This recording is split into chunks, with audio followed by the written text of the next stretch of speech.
Bueno, hola a todos, muchas gracias por venir. Mi nombre es Carmen de Torres y soy la directora de la clase en casa. Supongo que muchos de vosotros es la primera vez que os presentáis, por eso estáis aquí. Y bueno, voy a intentar ser lo más clara, concisa posible para explicaros en qué consisten las pruebas y cuáles, desde nuestro punto de vista, las recomendaciones más importantes para que las preparéis durante este curso. Ya sabéis que las oposiciones se suelen convocar pues marzo o abril, dependiendo, y los exámenes suelen ser, casi siempre coinciden. Si no coinciden exactamente con las fechas, sí coinciden con que son a finales de junio. Tened en cuenta que los exámenes se hacen en los institutos y, por lo tanto, las clases de los alumnos de secundaria deben haber terminado. De manera que, pues, siempre se esperan a finales de junio para hacer el examen escrito de las oposiciones.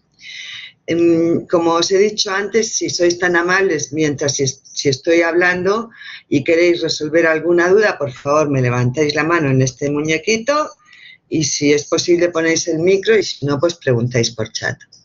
De momento vamos a ver en qué consisten las pruebas. Bueno, sabéis que es un concurso oposición, es decir, tenemos las pruebas de los exámenes, pero además tenemos un concurso de méritos que Hola Soko es nuestra profesora de inglés. Buenas tardes, de inglés de secundaria, que también se ha unido. Muchas gracias por estar aquí. Bien, como os decía, además de las pruebas de los exámenes que tenemos que superar, hay que contar con que 1/3 de la nota final para sacar la plaza es un concurso de méritos. Es importante que esto lo tengáis en cuenta porque siempre, por muy bien que se hagan los exámenes, va a ser necesario que tengáis el máximo número de puntos posibles en ese baremo. Ahora después os voy a comentar en qué consiste el baremo. Bien, vamos a empezar por las pruebas. A ver, esto lo regula, las pruebas de los exámenes, el concurso de oposición en general, lo regula el Real Decreto 207 de... no sé por qué no lo he puesto aquí, debería haberlo puesto, pues por ser muy concisa. El Real Decreto 207 de 2007, que es el acceso a la función pública docente. Este Real Decreto lleva en vigor desde 2007 y es importante que sepáis que el Gobierno y las comunidades autónomas pretenden cambiarlo y, por lo tanto, cambiar las pruebas de acceso y, como consecuencia, los programas, o sea, los temas, pero creemos que para este año todavía no le va a dar tiempo, de manera que creemos que todo va a seguir según este Real Decreto y que los temarios también van a seguir según la orden de 1993. Observaréis cuando estudiéis los temarios que muchos de ellos están caducos, pero lo que tenemos que hacer es, independientemente del título del epígrafe que nos pongan, poner contenidos actualizados, ¿de acuerdo? Bien, ¿en qué consisten los exámenes? Son 2 pruebas eliminatorias, es decir, tengo que aprobar la prueba 1 para poder pasar a la prueba 2. La prueba 1 es una prueba de competencia científica, es decir, tenemos que demostrar que realmente conocemos la materia que pretendemos impartir. Y el segundo examen es un examen de competencia lingüística y, de competencia didáctica, perdón, me había ido con lo de Inés de antes, de competencia didáctica. Y, por lo tanto, aquí lo que tenemos que demostrar es que tenemos conocimientos suficientes didácticos para poder ser profesores. Bien, en la primera prueba tenemos 2 pruebas. que puntúan conjuntamente, aunque normalmente tienen un prorrateo. Es decir, la prueba práctica puede puntuar en el primer examen entre un 50 y un 70% de la primera prueba, mientras que el desarrollo teórico computa entre un 30 y un 50% de la primera prueba. Hablo en general y siguiendo el Real Decreto porque cada comunidad autónoma luego tiene algunas especificidades.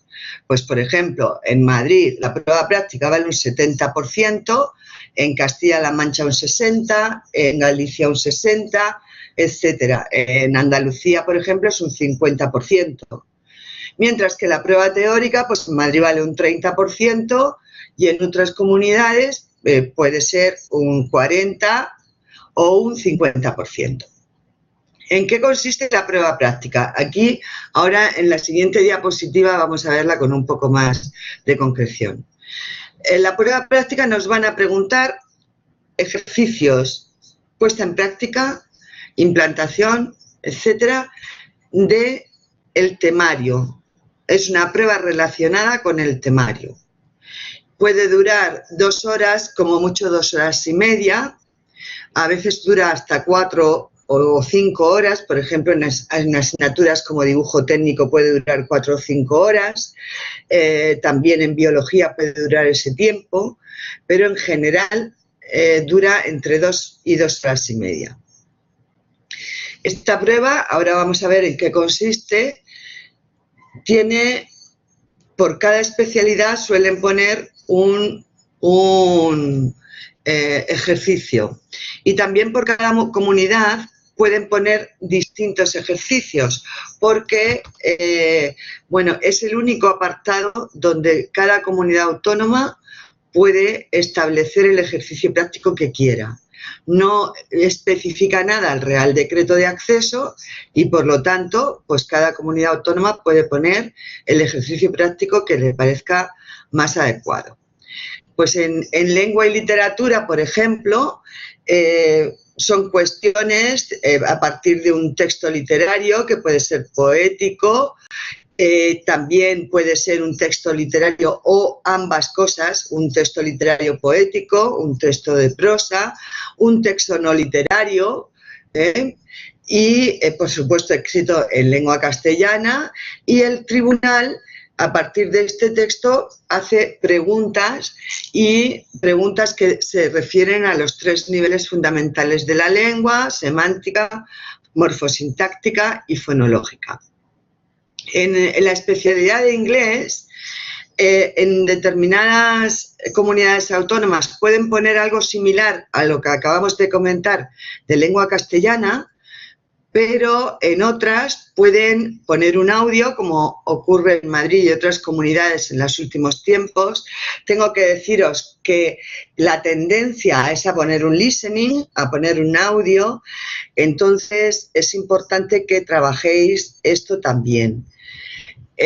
Como digo, pues normalmente ponen un audio que lo repiten 2 veces y que nos preguntan información acerca de ese audio u otras cuestiones que el tribunal pueda considerar necesaria a partir de ese audio, de ese listening. ¿De acuerdo? Como veis aquí, pues esto he puesto las de Madrid, pero son similares a las de otras comunidades autónomas. Tiene 2 escuchas. El problema de los audios suele ser que los equipos son muy malos, entonces pues es importante sentarse al principio del aula donde vayamos a estar situados para tener el mejor audio posible, ¿de acuerdo? Ir tempranito, ahora os digo cuál es la mecánica del examen, ir tempranito e intentar coger los sitios de delante, sobre todo si sois de inglés, para que la audición sea buena. Y luego pues suelen poner un ejercicio, un texto escrito y piden un análisis de texto, tipo y género textual, recursos estilísticos y algunas otras cuestiones, las funciones comunicativas y algunas otras cuestiones que pueda plantear el tribunal. En orientación educativa, bueno, también, y pueden poner también una traducción inversa o directa. Depende de las comunidades autónomas, ¿de acuerdo? En orientación educativa normalmente nos ponen un supuesto práctico que se refiera a bien el apoyo al proceso de enseñanza-aprendizaje, bien a la orientación académica y profesional o bien al plan de acción tutorial. En física y química y matemáticas ponen problemas, resolución de problemas relacionados con el temario. Tened siempre en cuenta que los temarios no son de una sola especialidad, es decir, yo me licencio en psicología, por ejemplo, pero el temario de orientación tiene parte de psicología, parte de pedagogía, parte de psicopedagogía, ¿de acuerdo? O me licencio en química, pero el temario va a tener parte de física y parte de química. Igual ocurre en geografía e historia. El grado que puedo haber hecho ha sido de arte y, sin embargo, en los ejercicios prácticos me pueden preguntar y en el temario me van a preguntar cosas relacionadas con el análisis y comentario de un documento de tipo histórico, un mapa histórico, un gráfico, una estadística. Me pueden preguntar un análisis. En Madrid normalmente ponen estos tres y en casi todas las comunidades autónomas ponen este tipo de ejercicio, estos tres tipos de ejercicio. Análisis de un documento tipo geográfico, cartográfico, mapa, gráfico, estadística, y análisis de un documento de tipo artístico, iconográfico, imágenes, etcétera. Textos, mapas también de tipo artístico, etcétera. ¿De acuerdo? No sé si aquí hay alguien de biología y geología. Si lo hay, bueno, pues por comentarlo. En biología y geología es un examen también muy largo y suelen poner pues un visu. Ponen problemas pues, relacionados con el temario, normalmente suelen poner problemas, por lo menos en Madrid suelen caer problemas de tipo, a ver, yo lo diré, de tipo de genéticos, ¿vale? Y también suele poner un corte geológico, ¿de acuerdo? Una vez más nos encontramos con que es biología, pero también es geología. ¿Vale? Entonces, esta prueba es fundamental, primero, porque en muchos sitios vale más que el tema y segundo, porque es bastante complicada, es de un nivel científico muy alto. Entonces, es cierto que muchas veces pensamos y comentamos, los que nos dedicamos a preparar las oposiciones o los mismos opositores, que tenemos que estudiar temas de alto contenido científico en todas las especialidades, cuando en realidad luego en la aplicación de nuestra tarea no vamos a llegar tan alto en niveles científicos, ni siquiera dando bachillerato. Pero esto es así, es una prueba científica y por lo tanto tenemos que hacerlo en el más alto nivel, es un nivel universitario. A veces hay gente que dice, bueno, los problemas de matemáticas o los problemas tal pueden ser de bachillerato o tal.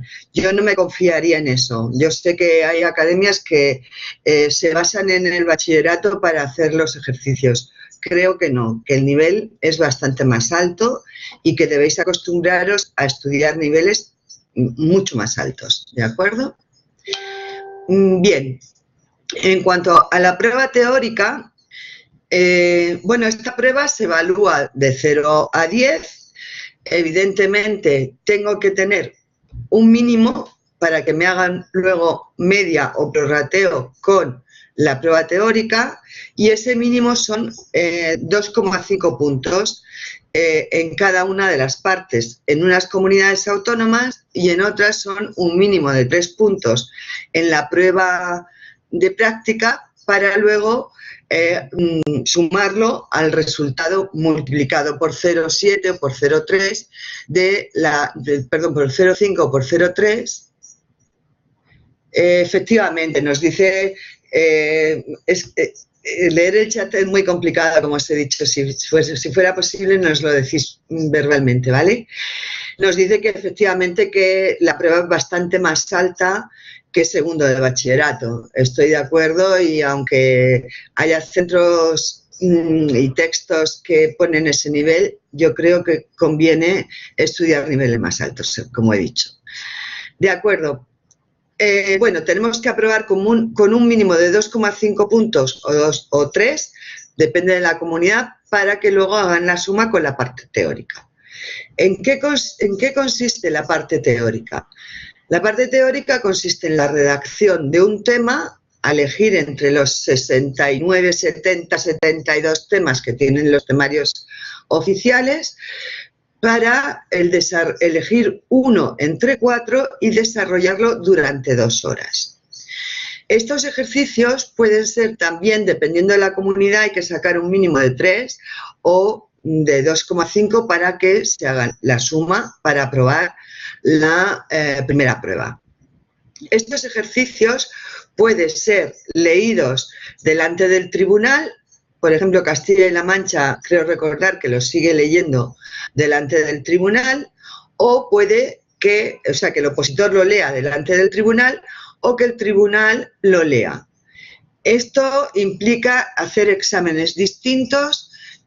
Suelo insistir en esto. Si te lo va a leer otra persona, pues es importantísimo toda la parte estética, que la letra sea clara. Las faltas de ortografía, por favor, en los criterios de evaluación de los tribunales, ahora mismo las faltas de ortografía están restando hasta 1 punto por falta, medio punto por tilde, de manera que tener una falta de ortografía puede ser realmente grave, o 2 faltas de ortografía o 3 te pueden suspender tranquilamente el examen. ¿De acuerdo? Es importantísimo que, si sabéis que tenéis faltas de ortografía, que hagáis ejercicios, que escribáis delante que escribáis en Word y le paséis el corrector. Este tipo de cosas son fundamentales para evitar las faltas. Y, por supuesto, pues leer. Pero bueno, es un año muy importante para la oposición y tenemos que centrarnos muchísimo en ella. Bien. Como digo, para sacar la nota, pues esta nota que hayamos sacado en la prueba práctica se multiplica en unos casos por 0,5 y se suma a esta nota del tema multiplicado por 0,5, o por 0,7 y 0,3, y se suman. Pero para obtener un 5 es importante que sepáis que no es un 5. Me explico. Tenéis que tener un 5 para pasar a la segunda prueba, pero tenéis que tener en cuenta que esto no es un examen de universidad, sino que lo que ocurre aquí es que hay no exactamente un numerus clausus, pero sí que recomiendan a los tribunales que pasen X número de personas a la siguiente prueba. De manera que lo que hay que tener es la máxima nota posible. Como digo, normalmente debéis ir para un 10, que con los problemas de nervios y todo eso se os quede en un 9. Pero es importantísimo que tengáis la máxima nota posible, ¿de acuerdo? No os conforméis con que podéis sacar un 5, porque luego no es real. Puede que en tu tribunal haya gente con un buen nivel y resulte que la nota más baja sea un 6,87. Si esto es así, tú que has hecho un buen examen, pero te has quedado en el 6,53, pues no vas a aprobar. ¿Me explico? Bien, como digo, es importantísimo que tengáis en cuenta todos estos detalles a la hora de prepararos. Y también os recomendamos que tengáis los criterios de los tribunales de vuestra comunidad autónoma y de vuestra especialidad, los tengáis siempre presentes para hacer los exámenes. O sea, para estudiarlos, quiero decir, para estudiar el examen.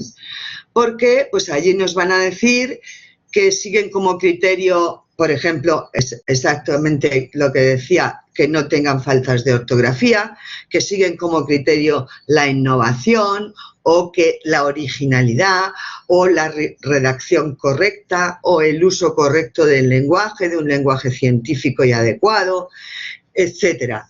De manera que tenemos que pensar al estudiar cómo nos van a evaluar. Esto nos ayuda muchísimo. Desde luego nosotros en la clase en casa lo trabajamos así. Todo el mundo tiene acceso a los tribunales, a los criterios de los tribunales a la hora de estudiar y sabemos cómo van a evaluarnos. ¿De acuerdo? Como decía, tenemos que hacer un tema muy visual en caso de que lo vaya a leer el tribunal y podemos poner pues un cuadro como puede ser este o un cuadro de doble entrada para explicar una clasificación en lugar de redactarlo, pero si lo si lo lee el opositor, entonces tendremos que hacerlo todo redactado y no valdrán cuadros, no valdrán flechas ni nada por el estilo porque tenemos que leerlo seguido y no podemos poner nada que no sea, que no se pueda leer. De manera que sería un examen que nos van a corregir auditivamente, en el que los enlaces entre un párrafo y otro son muy importantes, en el que debemos recordar lo que hemos dicho de vez en cuando, porque el tribunal nos va a evaluar tal como nos vaya escuchando.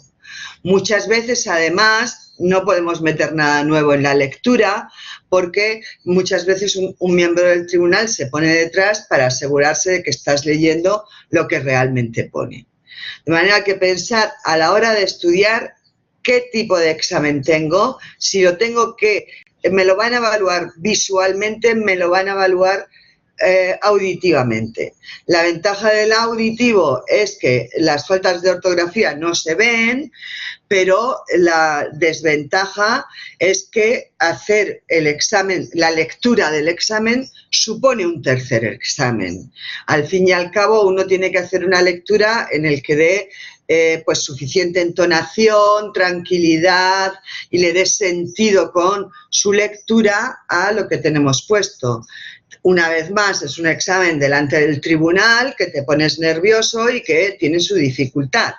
Luego, no sé si es más ventajoso uno o el otro. El caso es que tenemos que leer siempre la convocatoria del año anterior para poder ver qué criterios siguieron y si el examen es leído por el tribunal o es leído por el opositor. ¿De acuerdo? Una vez que aprobamos, entre comillas, es decir, que hemos pasado a la siguiente prueba, en la siguiente prueba lo que tenemos que hacer es la presentación y defensa de una programación didáctica. Es una programación didáctica dirigida a un nivel, nivel elegido, pues primero de la ESO, segundo de la ESO, primero de bachillerato, etcétera, y para un curso escolar. Entonces, esta programación didáctica, en las últimas convocatorias, ya dicen los apartados de que debe constar. Y también debéis leerla antes de empezar a hacer la programación, aunque en general todas ponen más o menos los mismos apartados. Lógicamente, una programación debe tener pues, un contexto, debe tener las competencias que persigue, competencias básicas que persigue, competencias clave que persigue. Ojo con este lapsus que acabo de tener, ojo porque debemos utilizar la terminología adecuada. Si digo competencias básicas, estoy utilizando un término de LOE, mientras que si digo competencias clave, estoy utilizando un término del 11. Estas cosas van a tener importancia, ¿de acuerdo? Entonces, leemos la convocatoria una vez más y nos dicen qué apartados debe tener la convocatoria. Como digo, pues normalmente son pues competencias, objetivos. Hay convocatorias que ponen que pongamos objetivos y otras que no. ¿Por qué? Porque en realidad en los currículos nuevos publicados por LONCE ya no vienen objetivos de área, vienen objetivos de área, pero no vienen objetivos de curso, con lo cual pues no es necesario teóricamente que pongamos objetivos de curso, objetivos de nivel. pero hay, insisto, comunidades autónomas donde en la convocatoria nos ponen que se deben especificar objetivos, de manera que lo que nosotros tendremos que hacer es adecuar los objetivos de área a ese nivel que estamos trabajando. Por supuesto, los contenidos, criterios de evaluación, la metodología didáctica, la atención al alumnado con necesidades específicas de apoyo y a alumnos con necesidades educativas especiales.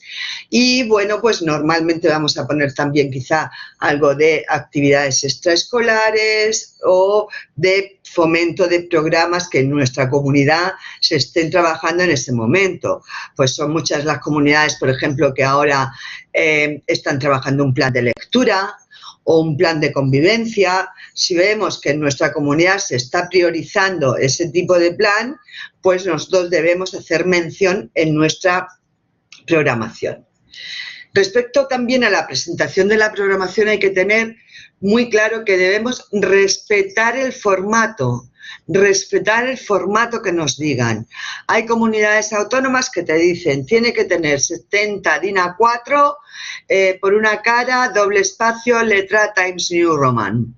Otras me dicen, tiene que tener 60 DIN A4 a doble espacio, letra Arial.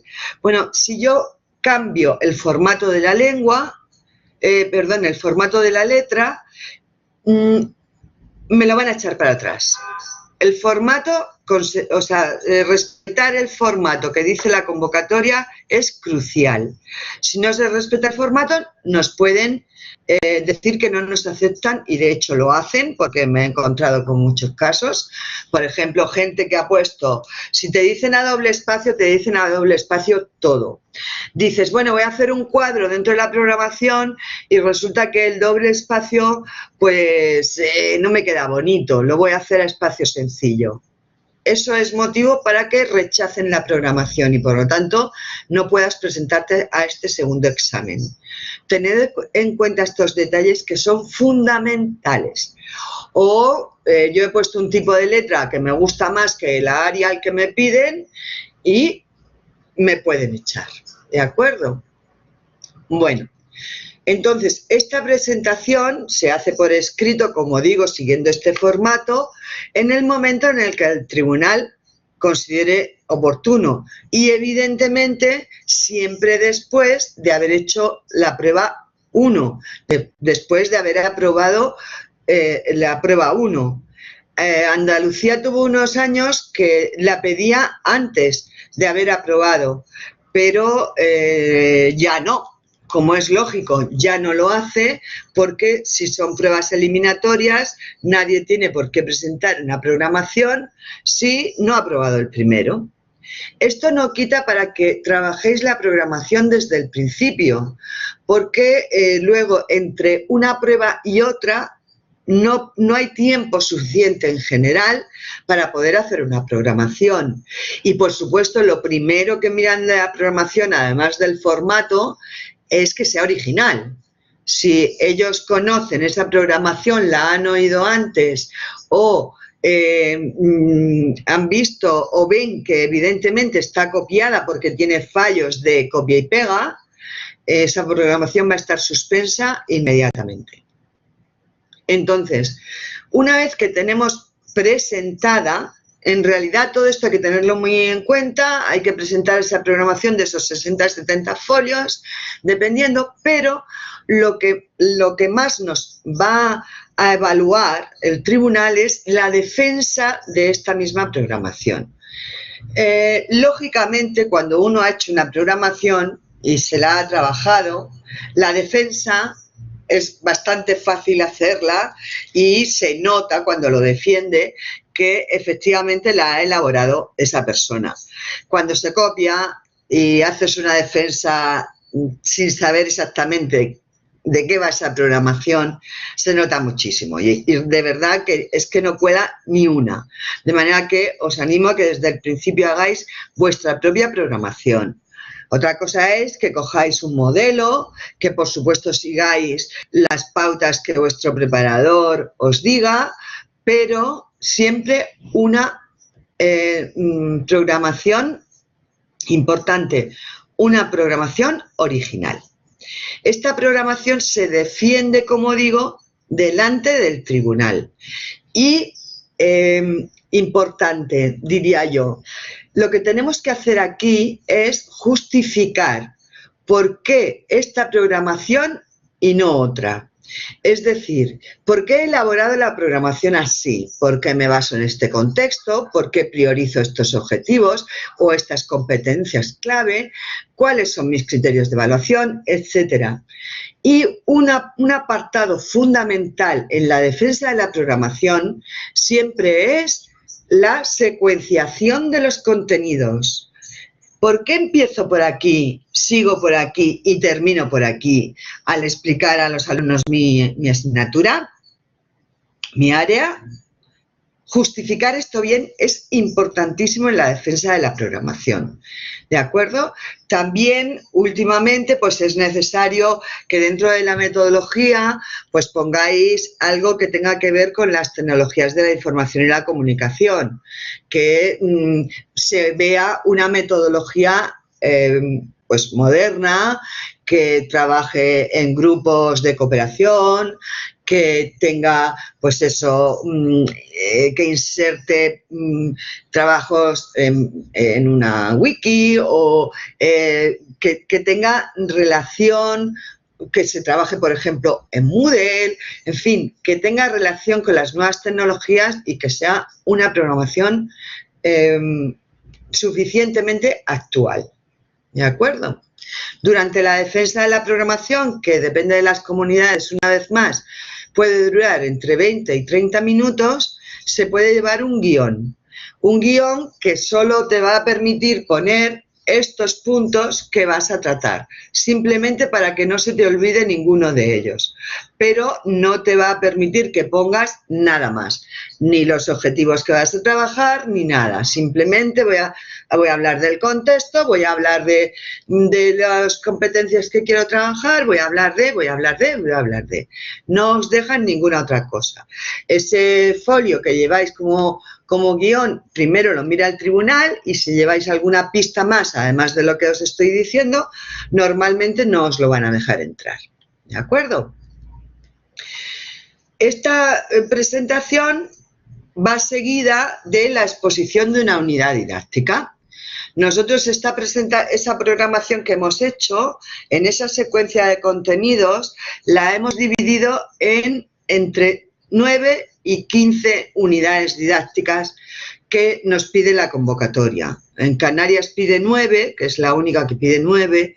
En muchas otras pide 12, como Castilla-La Mancha, por ejemplo, o, por ejemplo, Madrid y otras muchas que piden 15 unidades. Bien, estas unidades didácticas van secuenciadas, van numeradas, van tituladas y lo que hacen es que luego sortean estas unidades que has presentado, extraen 3 bolas, extraen 3 títulos y tú tienes que elegir uno de ellos para exponer.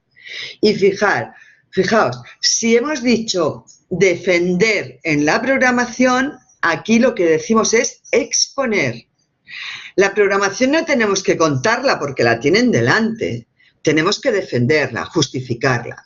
Pero la unidad no la tienen delante, simplemente van a tener un cuadrito o como mucho medio folio de cada una de las unidades con un pequeño esquema de los puntos fundamentales que la vais a presentar dentro de la programación, pero no va a tener una unidad didáctica completa. Aquí lo que tenemos que hacer es, entonces, exponer una unidad didáctica completa. ¿De acuerdo? Y cuando digo exponerla, pues una vez más mi unidad didáctica va a querer conseguir estas competencias, estos objetivos, contenidos, tiene estos criterios de evaluación, voy a seguir estas actividades de enseñanza-aprendizaje.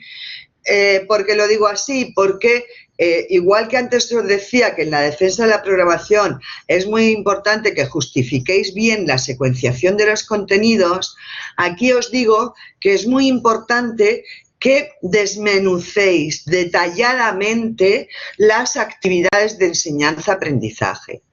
que pongáis el tiempo que dura cada actividad, qué recursos vamos a utilizar, qué agrupamiento de alumnos vamos a utilizar en cada actividad, etcétera. Porque donde vamos a demostrar que realmente somos buenos profesores y que tenemos mérito para poder entrar es en esta parte, en la exposición de la unidad didáctica. Aquí es donde te tienes que desenvolver como un profesor y explicarle al tribunal, pues mire, yo para trabajar estos contenidos voy a hacer esto y esto y esto y esto. Estos son los tiempos, estos son los materiales. Incluso nos dejan presentar materiales que, bueno, que ayuden a comprender mejor las actividades que vamos a hacer. ¿De acuerdo? Por lo tanto, es importante, pues no sé, que hagamos algún instrumento de evaluación y lo presentemos al mismo tiempo que estoy diciendo cuál van a ser los criterios y los instrumentos de evaluación, etcétera. ¿De acuerdo? O simplemente, pues no sé, voy a poner un ejemplo un poco sencillote, voy a trabajar el cuerpo humano en inglés. Y entonces, aunque eso se habrá trabajado ya en primaria, pero bueno, y entonces lo que voy a hacer es presentar pues un muñequito así encajable y tal, para que vean que con esto es con lo que voy a trabajar este concepto con los chavales, ¿de acuerdo? Es decir, tenemos que ser lo más explícitos posible, lo más detallados posible en la exposición de las actividades de enseñanza-aprendizaje para que demuestre que realmente estoy en contacto con la enseñanza real, que conozco el sistema educativo, que conozco cómo se desenvuelve uno en la clase, que conozco los tiempos que pueden durar las actividades dependiendo del nivel de los alumnos, etcétera. Es por eso que muchas veces cuando es la primera vez que os vais a presentar, pues necesitáis ayuda de personas que estén en contacto con el sistema educativo diariamente y que os puedan transmitir esa experiencia, porque si no, pues corremos el riesgo de hacer una planificación, una programación y unas unidades demasiado ideales, con tiempos que no tienen nada que ver con lo que realmente se tarda en una clase, etcétera, y esto pues va a restarnos puntos e incluso pueden suspendernos. ¿De acuerdo? Bien, antes de entrar en el debate, que es ya la última parte del oral, que es simplemente, bueno, lo voy a decir ya está, el debate consiste, no es un debate como tal, consiste en que nos hacen una serie de preguntas para normalmente clarificar o que expongamos un poquito mejor algo que nos hemos dejado pues un poco confuso, tal, dentro de nuestra exposición oral. ¿De acuerdo? Nos suelen preguntar, por ejemplo, por la bibliografía.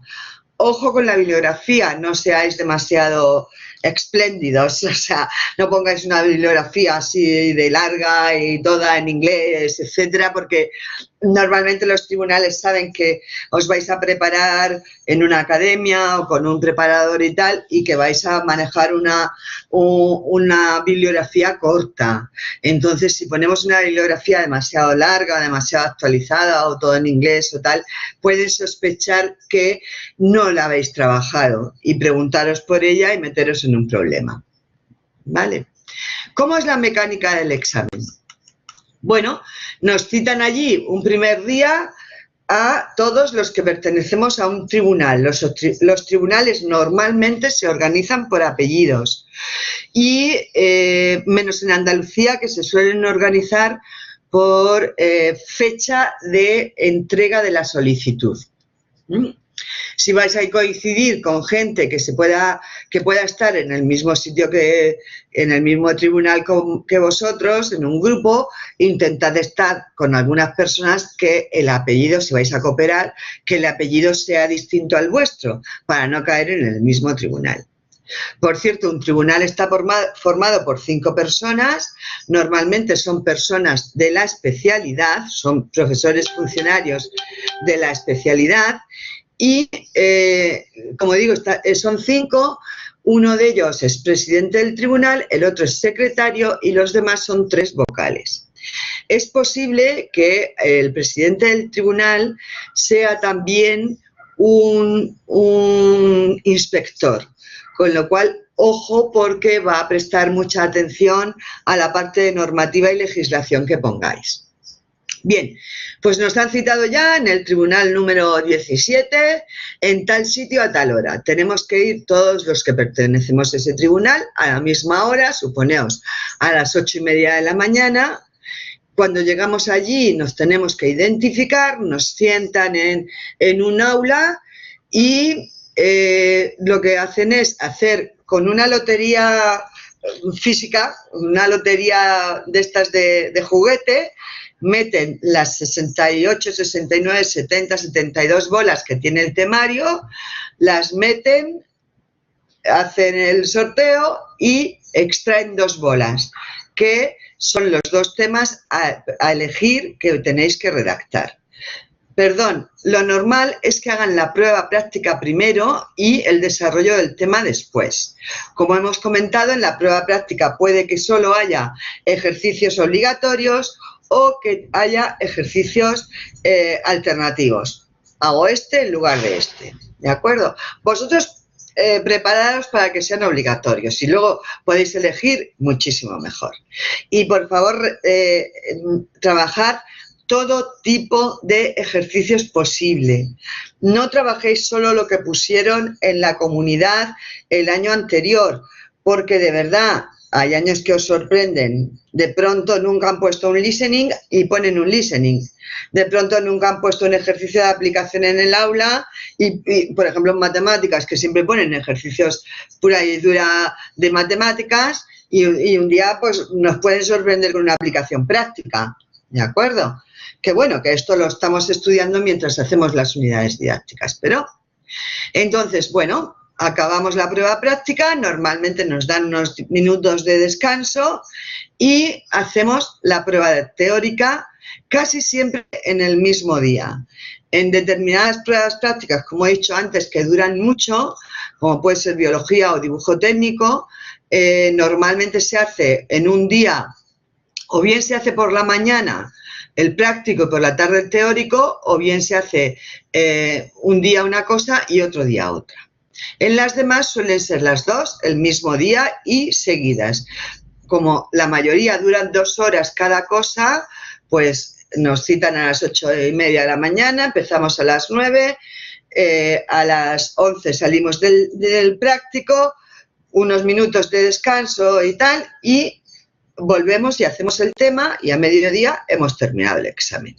Una vez que hemos terminado, si el examen lo leemos delante del tribunal, nos citarán para la lectura unos días después, 48 horas normalmente después. Entonces, pues, citarán a 8 o 9 personas que vayan para leer el examen. Y así hasta que terminen todos los de ese tribunal. Si el examen, como es cada día más frecuente, lo lee el tribunal, entonces pasarán unos 10, 12 días más o menos hasta que nos citen, hasta que salgan las notas de aprobados y citen para el examen oral. ¿De acuerdo? Bien. Una vez que hemos aprobado, hemos salido en la lista de aprobados y nos llaman para el examen oral, nos dirán, efectivamente, el mismo día que sacan la lista de aprobados, dirán, dentro de 48 horas, los 5 primeros, por ejemplo, de este tribunal, van a exponer. Cuando llegamos allí, todos que tenemos que estar a la misma hora, aunque tengamos que estar a las 8:30, aunque a mí me toque la cuarta y vaya a exponer a la 1. ¿De acuerdo? Cuando llegamos allí, lo primero que hacen es, le hacen el sorteo de las unidades didácticas a la primera persona que le toca, sortean igual que antes, meten las 12 o 15 unidades didácticas en el bombo, sortean, extraen 3 bolas y tú dices la unidad didáctica que vas a exponer. En ese momento, cuando la has elegido, te llevan a una sala, a un aula, tú solo, sin acceso a internet ni ningún contacto con el exterior, aunque sí puedes llevar material impreso, ¿de acuerdo? Y te encierran durante 1 hora, es lo que llaman la encerrona. En esa hora se supone que lo que te da tiempo, y no da tiempo a mucho más, es a repasar la presentación, la defensa que llevas ya preparada y de memoria de la programación, para que la llevas ya ensayada, para que como si fuera una obra de teatro, para que te dure esos 20 minutos y repasar o bien la unidad didáctica que vas a exponer, o bien si no llevas las unidades didácticas enteras hechas, que sí deberías, entonces te da tiempo a, con una unidad tipo que lleves, encajarla en la unidad específica que te ha caído. ¿De acuerdo? Y relajarse un poco. No da tiempo a más. Una vez termina la encerrona de esa hora, entonces vas, te presentas delante del tribunal. Hola, soy fulanita de tal, voy a hacer la defensa de mi programación que era hecho sobre el nivel de tercero de la ESO para Terminas tu defensa de la programación y dices, y a continuación voy a hacer la exposición de la unidad didáctica llamada tal. ¿De acuerdo? Cuando se termina ya la exposición oral, hacen unas preguntitas que a veces, si lo has hecho muy bien, a veces ni siquiera preguntan nada. Si lo has hecho muy mal, tampoco te preguntan nada.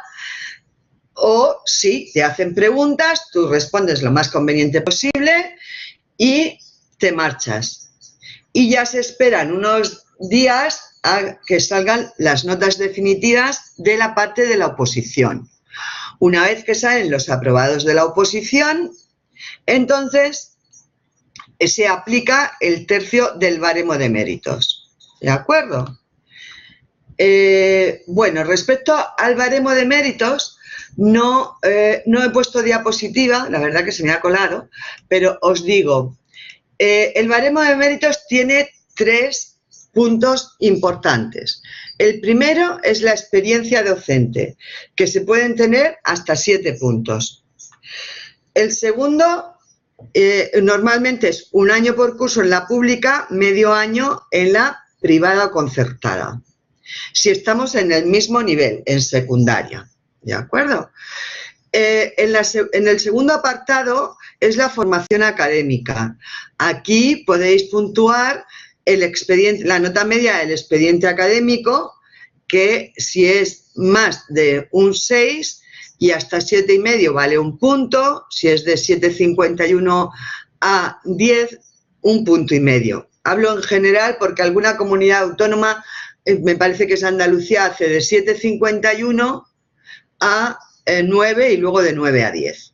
Pero bueno, en general es 1 punto, de 6 a 7,5 y de 7,51 a 10, 1,5 puntos.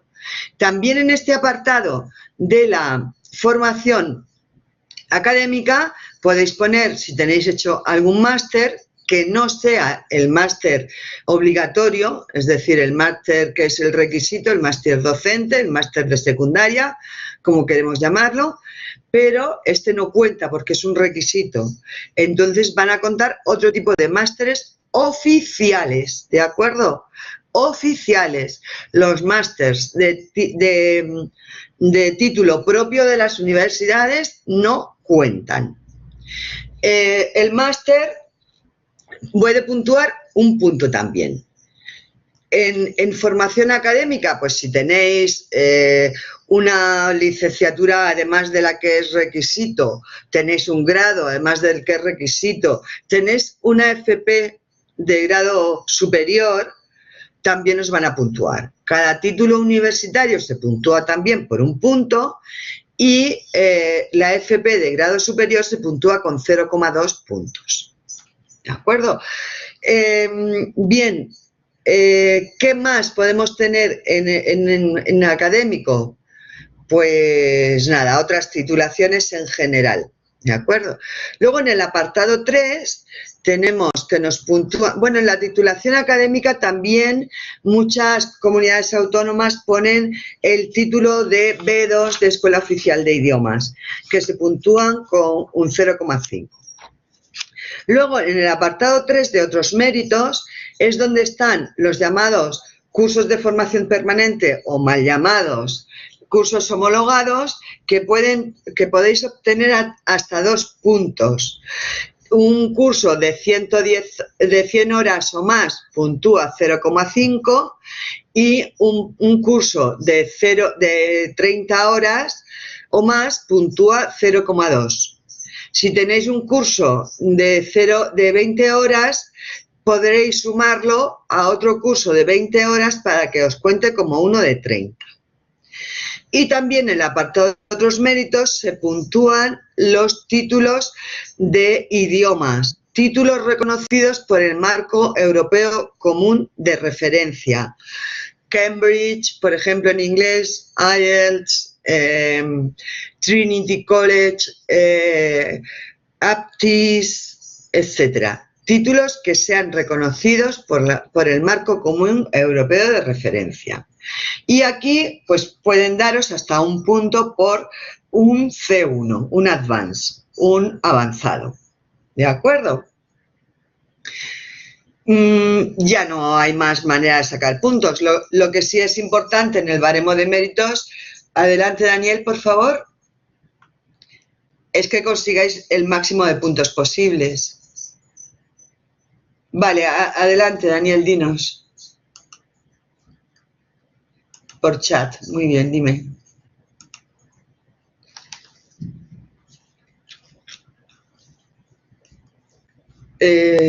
Vale. Supongo que estás escribiendo, Daniel. Sí. Si tienes 2 títulos de la Escuela Oficial de Idioma y Cambridge, ¿cuentan los 2? Pues mira, es una pregunta que continuamente se hace, Daniel, me alegro que me la hagas. Depende un poco de lo listicos que seamos y de lo específica que sea la convocatoria. Hay convocatorias que en los últimos años, porque antes no lo hacían así, especifican que los títulos de idiomas solo se contará el de mayor titulación. Pero, por ejemplo, en la última convocatoria de Madrid, ponían dentro de las titulaciones del apartado 2 de los méritos académicos, ponían título oficial de Escuela Oficial de Idiomas, B2, ponían medio punto. Y abajo, en otros méritos, te ponían título avanzado de C1, 2 puntos. De manera que si lo pones en los distintos apartados, sí pueden contarte los 2. No en todas las convocatorias, insisto, porque ya algunos han aprendido a que solíamos poner los títulos en 2 sitios y lo que hacen es decir, un apartadito, solo se contarán los títulos de mayor nivel. ¿De acuerdo? Es importantísimo que leáis la convocatoria anterior. Es como la guía, ¿eh? Es la guía. Entonces yo tengo que saber si en mi convocatoria pasa esto que estamos diciendo o no. Si en mi convocatoria tiene mi programación 60 o 70 páginas. Exacto, hay que estar muy atento a la convocatoria. Lo que sí os digo es, desde ya, procurar tener, importantísimo, que tengáis los máximos puntos posibles. Ojo con los llamados cursos homologados. Tienen que ser cursos relacionados con mi especialidad o con la didáctica en general o con la psicopedagogía para que sean computables. O bien, tienen que, también, tienen que ser o bien impartidos por las propias comunidades autónomas a través de centros de profesores, por ejemplo, o impartidos por universidades públicas o privadas. Es cierto que en los últimos años han ido poniendo peguitas en algunas comunidades autónomas a algunos cursos porque no estaba claro si eran impartidos por universidades, si han puesto pegas a algunos cursos de universidades privadas, etcétera. Tened en cuenta que si hacéis cursos online, tenéis que pasar al menos 21 días, 3 semanas entre un curso y otro. No podéis hacer cursos paralelos, porque en ese caso no os contaría nada más que uno. ¿De acuerdo? Aseguraos muy bien de qué curso hacéis, que realmente sea computable en vuestra comunidad.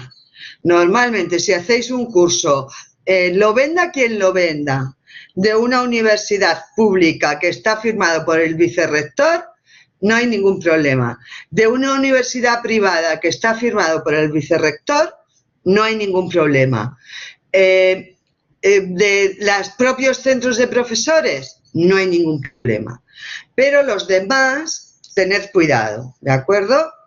Que estéis seguros que realmente son homologados. Por eso se llaman mal llamados homologados, ¿de acuerdo? Bien. ¿Qué preguntas tenéis más para la parte de oposición o para la parte de Gemma? Adelante, por favor.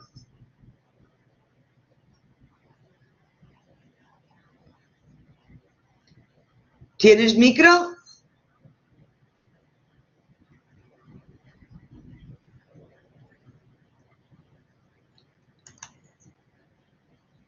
A ver si Gemma está por aquí, si tiene micro. Gemma. Hola, ¿puedes abrir el micro, por favor? Solo tienes que pinchar abajo. ¿Hola? Hola, sí. ¿Hola? Sí, hola. Vale, mira, quería preguntarte, para la parte de baremo de méritos, en la experiencia Sí. docente, ¿cuenta si estás trabajando en una academia? No. Gracias por la pregunta, porque no he aclarado que tiene que ser formación reglada. ¿De acuerdo? Sí te vale si has trabajado en una universidad. Sí te vale si has trabajado en primaria, aunque se puntúe inferior. Y sí te vale si has trabajado en la pública, evidentemente. Pero si no es dentro, o en FP, pero si no es dentro de la formación reglada, no vale. Las academias no son formación reglada. Las guarderías, que no son escuelas de infantil, sino que son de 0-3, no valen.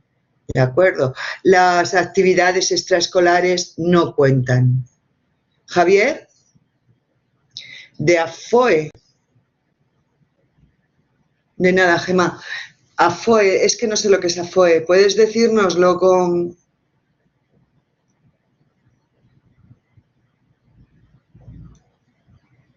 ¿Qué es AFOE? Perdona, Javier, pero no... Asociación de Profesores Andaluces, no tiene por qué. No tiene por qué, ¿eh? Ten en cuenta y lo pone específicamente la convocatoria. Te los han contado. Es que cuando decís de AFOE es como si me decís, los cursos de UGT valen, y yo te digo, no tiene por qué. Otra cosa es que UGT esté vendiendo cursos de la Universidad San Pablo CEU. ¿De acuerdo? Seguramente será el caso de AFOE, que están vendiendo cursos de una universidad, eso sí. Pero normalmente una entidad como una asociación de profesores, a no ser que esté registrada como entidad colaboradora de la comunidad autónoma y tenga cursos reconocidos por la comunidad, ¿de acuerdo?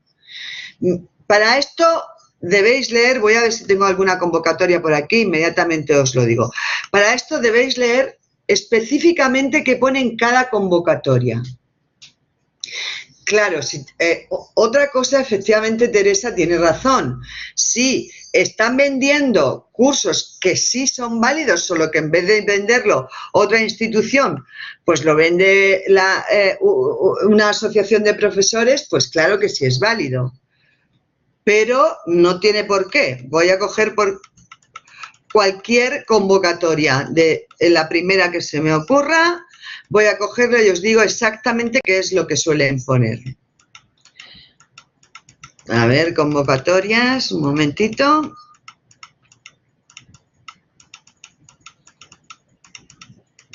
Bueno, a ver si son tantas cosas las que tengo que ahora no encuentro ninguna convocatoria cuando las tengo todas de todo. A ver, Andalucía, indicadores. Ahora que veo lo de indicadores, intentar haceros con los criterios de evaluación, ¿vale? Importante, importante. Criterios de evaluación del año pasado. Convocatoria maestros, convocatoria secundaria Extremadura 2015, por ejemplo. He cogido Extremadura por coger cualquiera y os digo, vamos a compartirlo un momento.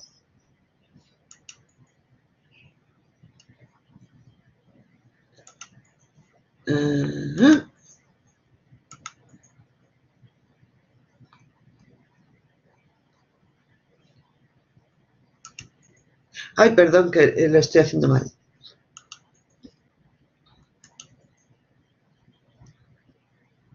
Todos tienen que ser con posterioridad a la haber terminado la carrera, porque fijaros, se llaman, el problema es que se llaman cursos homologados para todo el mundo, pero se llaman cursos de formación permanente. La formación permanente es la que tienen todos los, lo diré, todos los trabajadores, de manera que no es necesario. A ver, no sé lo que decía Javier, me está tapando aquí. ¿Has dicho algo, Javier, que no te he podido oír?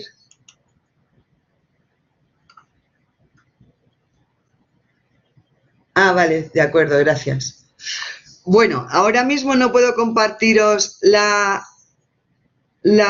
convocatoria. Voy a seguir un momentito con lo que estábamos hablando y mientras la voy abriendo, ¿de acuerdo? Vamos a compartir, porque hay un par de conceptos que quisiera dejaros muy claro. Cuando uno estudia una oposición de este tipo, lo primero es que debemos estudiarla por vocación. De verdad, si alguien, y además en esta situación de la educación secundaria, que está realmente complicada, si alguien se mete a profesor solamente porque quiere un sueldo y un trabajo fijo, se equivoca. Es muy, muy difícil que eso te vaya bien. Es una profesión que se necesita tener una clara vocación para ejercerla bien y para estar a gusto. Luego dice, en cuanto a la creación de la programación en nivel de secundaria es de tu elección, ¿no? Sí, efectivamente. El nivel es de tu elección. Normalmente debes dejarte aconsejar un poco por los preparadores o quien te esté ayudando a preparar, porque hay cursos porque son más indicados que otros. Por ejemplo, si tú estás de interino y estás trabajando en tercero de la ESO, lo lógico será que hagas una programación de tercero de la ESO. Si no eres interino y no has trabajado nunca, pero dentro del currículo de la secundaria, tus conocimientos mejores, por ejemplo, que son de bioquímica, se están dando en segundo de la ESO, o en cuarto de la ESO, o en primero de bachillerato, lo mejor sería que hicieras una programación donde estuvieran reflejados mejor los criterios o sea, los contenidos que tú mejor dominas. Pueden ser 2 criterios a elegir el curso, ¿de acuerdo? No sé qué me han preguntado mientras tanto. Un momento. Sonia, sí. La docencia de la universidad sí cuenta. ¿De acuerdo, María? Muy bien. Bueno, quería deciros que esto tenéis que tomarlo muy en serio.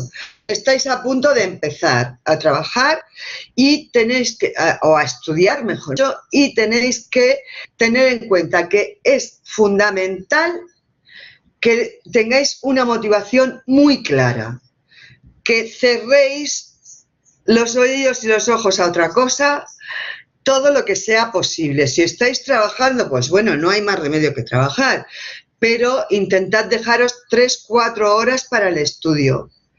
Poned en el WhatsApp "estoy opositando". Debéis sacarle, para preparar esta oposición desde ahora hasta junio, debéis sacar como mínimo 3-4 horas de estudio al día, 6 días a la semana. Esto es lo que nosotros aconsejamos. Aconsejamos que estéis completamente centrados en la oposición. Es muy dura, son alrededor de 70 temas, los prácticos son difíciles, tienes que conocer el marco legislativo, tienes que hacer tu programación, tienes que defender esa programación, tienes que hacer unidades didácticas, etcétera. Y debes estar muy centrado. 3-4 horas mínimas diarias durante 6 días. Por ejemplo, el viernes por la tarde termino de estudiar y hasta el domingo no lo retomo, ¿vale? Que hay que expandirse, ¿vale? Bien, pues desde viernes por la tarde que termino de estudiar hasta el domingo me lo tomo libre y no pasa nada. O cada 5 o 6 semanas me tomo un fin de semana completo, no pasa nada. Pero tenéis que adquirir la disciplina, porque si estudias un día sí, otro no, si no sigues una planificación, pensad que, por ejemplo, nosotros vamos a tener 36 semanas de trabajo, nosotros y casi todo el mundo, de aquí a la tercera semana de junio, la cuarta. Entonces, pensad que si son 36 semanas lo que hay y son 70 temas o 72, pues vamos a tener que hacer inevitablemente 2 temas a la semana. Estos 2 temas por lo menos tienen que ir con una introducción y una conclusión personalizadas. Y esto requiere tiempo. ¿De acuerdo? Para vosotros tiene que ser fundamental lo que vais a hacer estos meses. Son 9 meses de mucho sacrificio. Os digo una cosa, la gente se presenta sin estudiar. Os lo aseguro. Llevo 20 y tantos años en este terreno y lo sé. La gente se presenta sin estudiar, de manera que el que estudia seguro que tiene buen resultado, seguro que tiene buen resultado. Es importante que, digamos, voy a hipotecar un curso completo. Lo hablo con mi mujer porque va a tener consecuencias, con mi novio, con mi madre, con todo aquel que se relacione conmigo.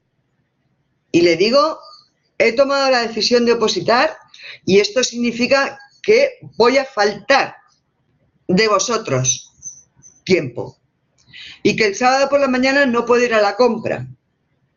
Y que no puedo salir por las tardes, porque si por la mañana trabajo, por la tarde estudio. Esto tenéis que tenerlo muy claro. De verdad, os merece la pena. El año que viene estaréis trabajando en algo que os gusta. ¿Hayáis sacado plaza o no? Porque realmente a veces es difícil sacar la plaza el primer año.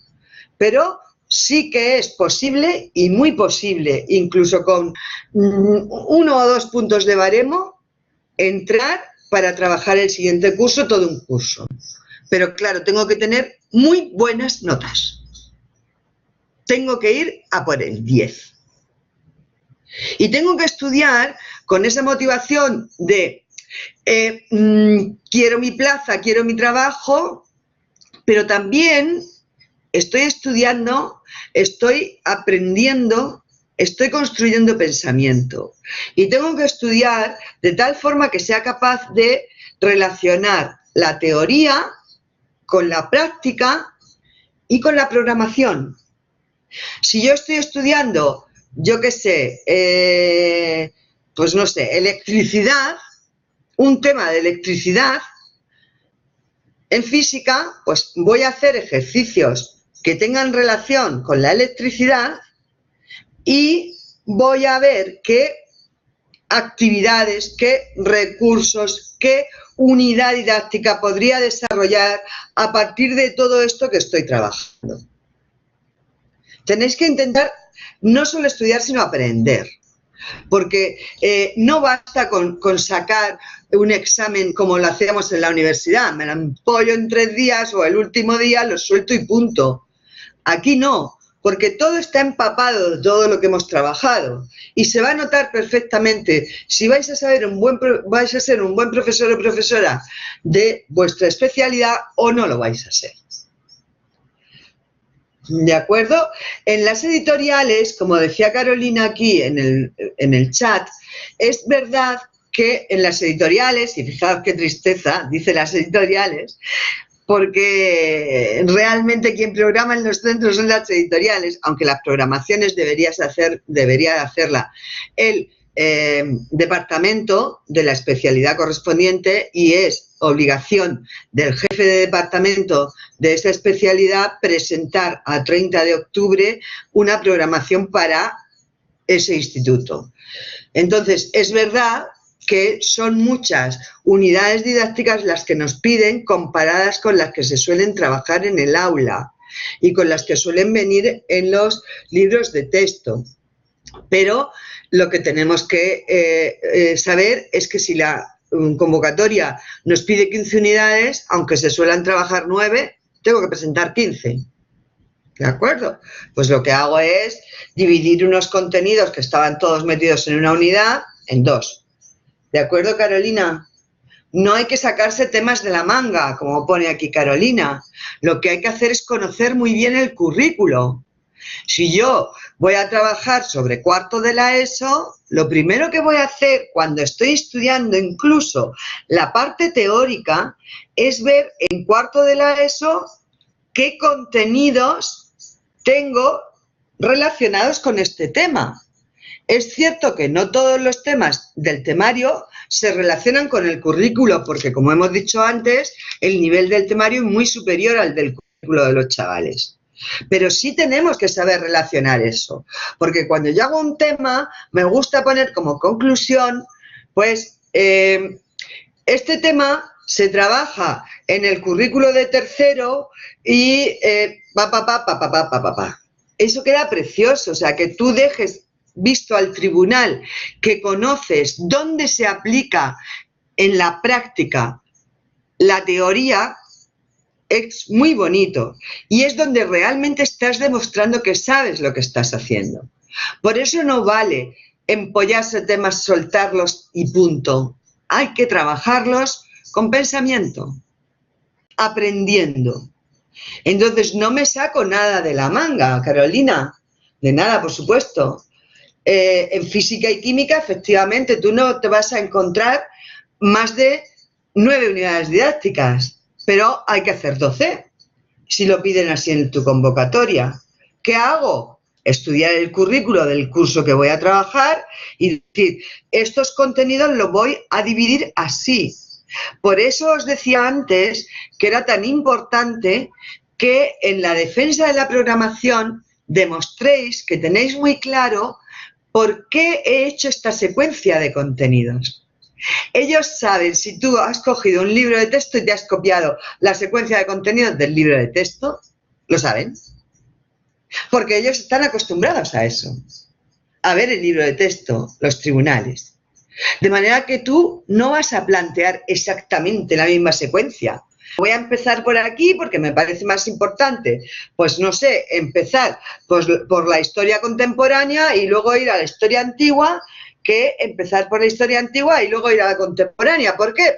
Pues porque pienso que la historia contemporánea puede enganchar más la motivación de los chavales y por lo tanto de ahí llevarles a la historia antigua es más fácil que al revés. Cuando ya los tengo motivados por la historia, porque vean que su vida es también la historia, entonces me voy a ir a etapas anteriores. Bueno, es un ejemplo y no sé si es bueno o malo porque tampoco sé de esto específicamente. Pero es muy importante ahí que justifiquéis bien, que tenéis conocimiento del currículo y que sabéis lo que estáis programando y por qué. las programaciones no tienen ninguna dificultad, son un 3×4, todo el mundo pone prácticamente los mismos apartados y no hay mucho que...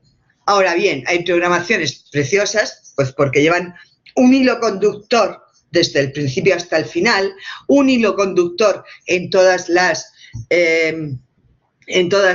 unidades didácticas, pues no sé, siguiendo con el ejemplo de geografía e historia, pues me voy a hacer un hilo conductor sobre Pablo Picasso, que me gusta.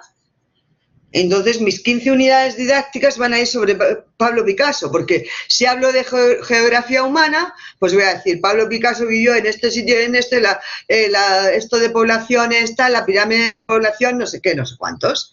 Si trabajo en historia, pues voy a decir la historia de los antecedentes artísticos y la historia de el momento en el que vivió Pablo Picasso para poder... hablar de los orígenes del cubismo. No sé si me estoy explicando. Voy a poner un hilo conductor para que me ayude a, por ejemplo, trabajar por proyectos, que es algo que se está haciendo mucho en los centros, que en secundaria es una metodología estupenda y que debemos contemplar el trabajo por proyectos porque hoy en día es necesario. No podemos decir nuestra unidad didáctica solo la vamos a trabajar con exposiciones por mi parte, ejercicios por parte de los alumnos y exámenes escritos, porque eso es muy antiguo ya. Yo tengo que decir, pues la voy a trabajar, pues eso. Vamos a hacer, por ejemplo, una página web sobre Pablo Picasso en el aula. Cada uno va a colocar no sé qué, no sé cuántos. O voy a hacer un proyecto de este tipo de física, hasta que llegue a no sé qué. Es decir, tengo que darle un hilo a mi programación que emana del currículo y emana de los temas. Y si se estudia así y con esa motivación, cuando lleguéis a hacer el examen, os aseguro que vuestro examen es bueno. Otra cosa es la gente que va, y yo lo sé porque llevo muchos años en esto, yo he sido directora pedagógica de Cine Oposición en más de 15 años, entonces he visto tantos opositores pasar por mí que sé el que se estudia 15 temas, a ver si una de las 4 bolas es esa, suelta un tema, hace el práctico como puede, hace una programación, copia corta y dice voy a intentarlo. De acuerdo. Todo el que vaya con ese plan, os aseguro que aprobar no vais a aprobar. No he conocido a nadie que apruebe si no ha estudiado. A nadie.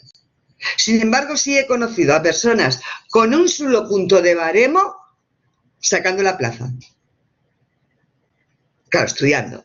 Y estudiando de esta forma. Estudiando bien. Estudiando sabiendo lo que hago, preparándome para ser profesor. Porque el tribunal va a detectar inmediatamente si lo que tú eres es un opositor que te has preparado, como hace un momento comentaba, o si tú eres un profesor, donde vas a demostrar que efectivamente eres un profesor. Entonces, esta motivación la tenemos que tener, porque mirad, vais a pasar por muchos estados anímicos y emocionales. Y va a ser muy complicado. Entonces, o se tiene la auténtica certeza de que esto es lo que quiero hacer, o realmente voy al fracaso. Y no merece la pena que ni paguéis una academia ni a ningún preparador, ni perdáis el tiempo si no vais a hacerlo bien. Porque va a ser una pérdida de tiempo, os lo garantizo. Tomad la decisión, habladlo con vuestra gente y decir, me encierro a estudiar, como si fuéramos de justicia. Los opositores de justicia estudian como locos. Nos vamos a encontrar obstáculos, nos va a preocupar la rivalidad, aunque no tendría por qué. Por ejemplo, en nuestras clases, como hay gente de varias comunidades autónomas, se potencia la cooperación y es fantástico. Por supuesto, el cansancio, porque o somos madres de familia o padres de familia, tenemos que trabajar en otro sitio o no, pero tenemos que echar una mano tenemos o estoy estudiando al mismo tiempo el C1, que si es posible que lo saquéis, pues mejor, porque algunas comunidades autónomas priorizan mucho la habilitación lingüística y os puede dar trabajo el hecho de tener un C1 de inglés, por ejemplo, ¿eh? O el miedo al fracaso. Es lógico, si yo veo que no avanzo, una cosa que tenéis que llevar es un seguimiento de vuestro propio estudio, vosotros o la academia donde estéis, porque voy a pasar monotonía, me va a entrar una frustración tremenda cuando vea que no avanzo. Entonces, si yo no estoy nada más que de vez en cuando pierdo un fin de semana entero estudiando, o estudio el martes y luego vuelvo a estudiar el sábado, veo que no consolido, veo que no avanzo, veo que llevo 7 semanas y no llevo 14 temas, etcétera, evidentemente me voy a frustrar y vais a perder el tiempo. Fundamental, que lo toméis en serio. Voy y voy a por todas. Nosotros le damos muchísima importancia a el profesorado, porque os va a transmitir efectivamente, os va a transmitir cómo se trabaja, cuál es la realidad educativa.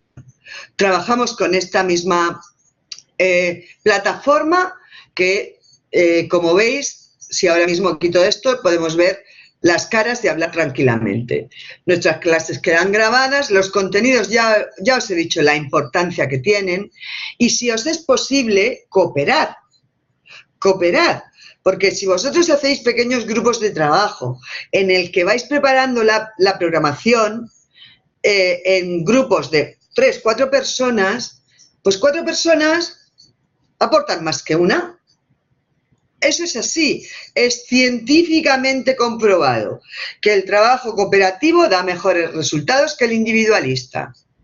Por eso la tendencia ahora al trabajo cooperativo. El trabajo cooperativo no es nada nuevo, del 11 ni nada por el estilo. El trabajo cooperativo se lleva trabajando con él desde los años 80, que yo ya daba cursos de formación sobre aprendizaje cooperativo. Es decir, ¿pero qué pasa? Que no se llega a implantar en las aulas. ¿Por qué? Porque normalmente requiere una preparación previa importante. Y por eso a veces se queda uno ahí con que no lo pone en marcha. Pero se puede poner y se debe poner. Evidentemente tenéis que tener una evaluación y un seguimiento, porque si no, nunca sé cómo voy. Entonces, vosotros debéis tomar nota, debéis decir, bueno, esta semana he hecho los temas 13 y 14, un cuadro de doble entrada en el que ponga, lo tengo leído y resumido, esquema hecho y, por último, memorizado, y poner X. Importante.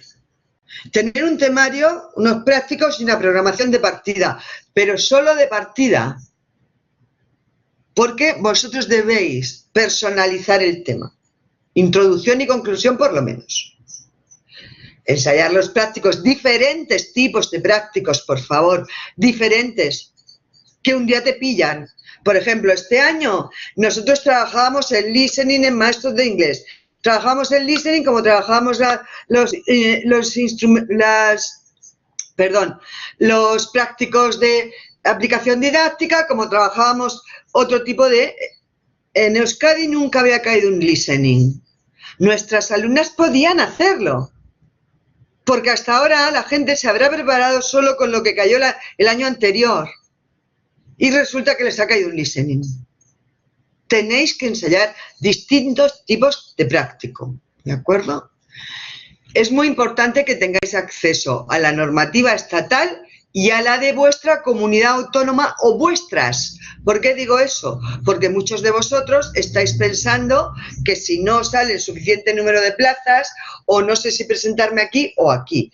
No es difícil prepararse 2 comunidades, porque se diferencian pues fundamentalmente en la normativa. Entonces, ¿qué vamos a hacer? Pues decidirnos por una, trabajar una, y cuando ya salgan noticias de dónde va a haber plazas o no, de cuántas plazas hay en mi especialidad en cada sitio tal, puedo coger ese Word que tengo preparado de programación, sí, Daniel, un momento, puedo coger y cambiar la normativa y ponerla de la otra comunidad. Si no coincidieran los exámenes, que normalmente coinciden, pues a lo mejor puedo presentarme en las dos. No es difícil, pero hay que estar todo planificado y previsto para que se pueda hacer. Las instrucciones de inicio de curso es una publicación que hacen las consejerías de educación donde ponen pues la normativa a aplicar ese curso y otras cuestiones de carácter general que tienen que cumplir los profesores ese año. Entonces es fundamental que trabajéis con ellas. Por ejemplo, en Cataluña es que sin las instrucciones de inicio de curso nadie trabaja. Pero es que en Madrid ocurre lo mismo, en Castilla ocurre lo mismo. Es decir, las instrucciones de inicio de curso es lo que utilizan los profesores como guía para este curso. Lo que la inspección da prioridad, etcétera. Entonces, ¿por qué es importante? Porque a mí me va a examinar profesores que están trabajando en este curso. Y si yo pongo claves, detalles de esas instrucciones de inicio de curso, tanto en una conclusión como en la programación, ellos van a saber que estoy perfectamente al día y perfectamente enterada de lo que hago. Luego es interesante. ¿De acuerdo? Luego os voy a mandar alguna grabación de años anteriores que tenemos pues sobre cómo elaborar el tema o sobre cómo hacer la exposición oral, para que veáis también que, por lo menos para nosotros es importante, que tengáis instrumentos también para relajaros. Porque de verdad los estados emocionales van a ser muchos y van a ser de altibajos y vamos a estar en completa tensión siempre y la tensión va a estar presente siempre en el día del examen, porque eso va a ser así. No podemos evitar tener tensión cuando voy a examinarme y para mí supone una cosa tan importante. Lo que sí puedo es tener recursos para que esa tensión no me afecte. Eso hay que trabajarlo. Eso hay que trabajarlo. De verdad que en mi larga experiencia ya he visto tanta gente, habiendo estudiado durante el curso, de verdad preparada, llegar a la exposición oral y decir, lo siento, no puedo, no puedo, no puedo, no puedo, no puedo, y autosuspenderse. Pues porque no había ensayado, cosa que es fundamental. Esto es un ejercicio de entrenamiento. Me entreno haciendo simulacros de examen. Me entreno exponiendo todos los días en clase. Me entreno mirándome al espejo. Me entreno delante de mi novio. Me entreno. Pero además tengo pequeñas técnicas de relajación, de respiración, que me ayudan a poder afrontar todo esto con relajación, para que la mente esté clara, para que realmente mi mente, en lugar de estar asustada, llena de miedos y de obsesiones, esté con una tranquilidad que me permita construir pensamiento. Bueno, os pongo aquí un poco cómo distribuimos nosotros, vayáis a ir a academia o no vayáis a ir a academia. Es importante que estudiéis al menos 2 temas a la semana, que si no lo tenéis resumido, pues, que lo resumáis, que pongáis introducción y conclusión personales y que hagáis un esquema. Importante. Que trabajéis por lo menos 2 prácticos a la semana y que desde el principio hagáis una programación didáctica. No dejadlo para el final, no da tiempo, ¿de acuerdo? Es muy importante que alguien os evalúe y os siga. Si lo vais a hacer en un centro, que lo haga el centro. Si lo vais a hacer por vuestra cuenta, llevad un registro. Y hacer un simulacro de vez en cuando. Simplemente tenéis que coger el tema, pam, pam, pam. Un tema al azar de los que me he estudiado. Me pongo folio en blanco, me pongo a redactar 2 horas exactas. ¿De acuerdo? Luego lo comparo con el tema que tenía y me evalúo, si no tengo quien me evalúe. Igual hago con un práctico que ya tenga hecho. Lo hago, papel en blanco, enfrentaos al papel en blanco, fundamental. Es que no sé hacerlo, ya lo sé.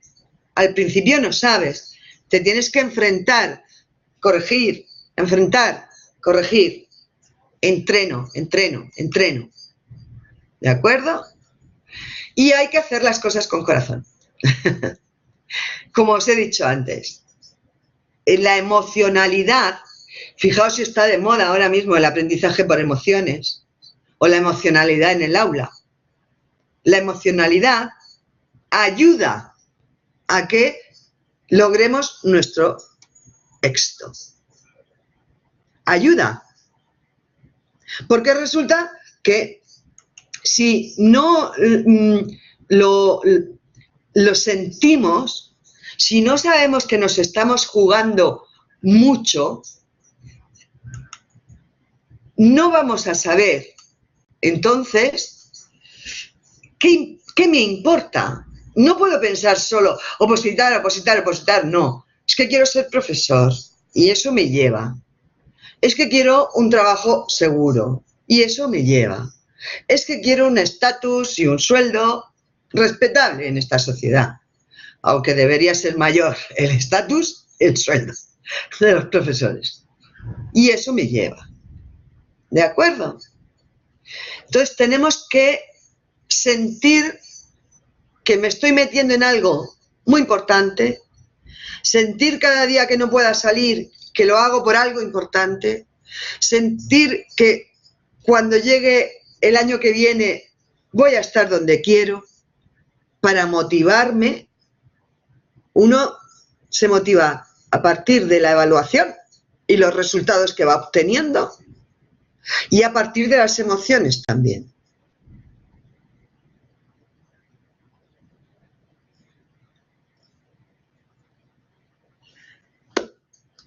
Muchas gracias por estar aquí. ¿Tenéis preguntas?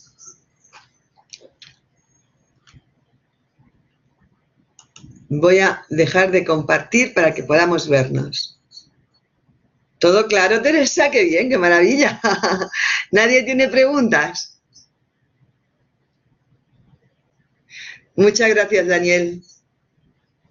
Bueno, pues lo dicho, muchas gracias a todos. Os enviaremos la grabación de esta sesión y alguna grabación de las que han hecho nuestros profesores, pues sobre la redacción del tema, etcétera. Estíbaliz, por favor, dinos.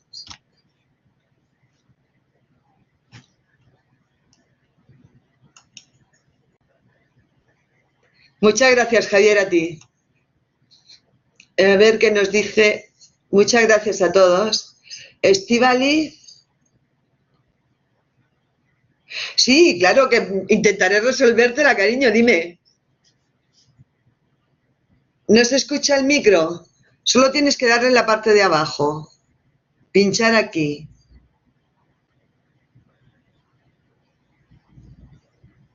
Bueno, lo escribes, venga, de acuerdo. Algún problemilla hay por ahí. Es una pena que no habéis podido ver la interacción, porque como casi nadie ha interactuado, aquí normalmente tendríamos que tener vuestras caras y estar hablando de tú a tú. La especialidad de música, pues sí, la vamos a preparar este año, Estíbaliz. Normalmente, ya lo sé, es una especialidad que van a salir pocas plazas, pero sí que esperamos que salgan algunas, tanto en Andalucía como en otras comunidades autónomas. Sí que esperamos tener en cuenta que este año va a ser un año buenísimo. Buenísimo. ¿Por qué? Porque desde hace años llevamos unos recortes tremendos y se tienen que poner al día. De manera que vamos a tener muy buen año y sí esperamos que incluso especialidades como música puedan tener ocasión. Creemos que sí. Creemos que sí. Si quieres, cualquiera de vosotros, si queréis, por favor, pues nos escribís a info@ laclaseencasa.com, ¿vale? Lo voy a poner aquí en la pizarra. Nos escribís a info@laclaseencasa.com y os mandamos información específica para cada especialidad. ¿De acuerdo? O si queréis, nos podéis llamar al 91 521 88 89 o al 659 38 68 46. ¿Alguna pregunta más?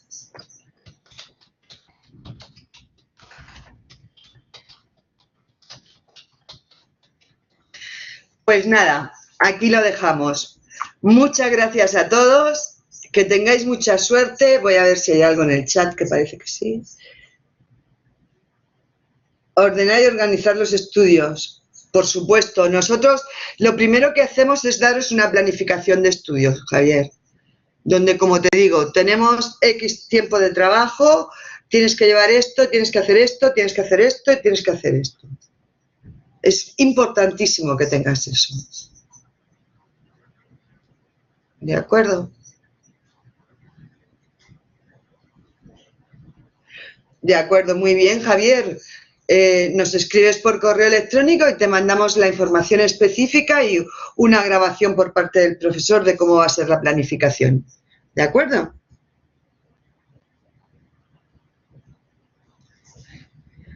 Muy bien. Muchas gracias a todos. Espero no haber sido demasiado pesada y hasta la próxima. Mucha suerte. Mentalizaos, ¿eh? Gracias a todos. Hasta luego.